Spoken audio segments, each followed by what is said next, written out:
izay atao amin'ny ferme Acacia dia mandray anjara amin'ny foire ferme izay atao totosaina ao amin'ny plaza Ampefloa ny 11, 12, 13 ho avy izao.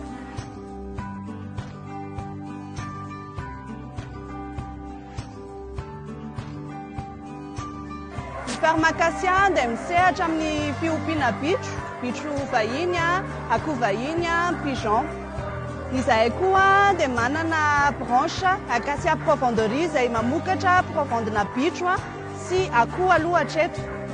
Ankoatran'izay dia manana branche manao formation ihany koa zahay, manao resaka événement manodidina ny bitro sy ny ankizy. Izay zany no ataonay amin'izao. Ny mety ho hitantsika ao amin'ny foire ferme dia hitondra ny provende izay mazava ho azy izay jifaintsika foana.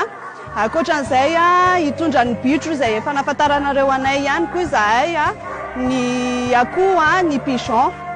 Dia ao anatin'izay koa manana manuel izay efa fantatsika ihany momba ny fiompiana bitro, ny manuel momba ny soin ana bitro rehetra.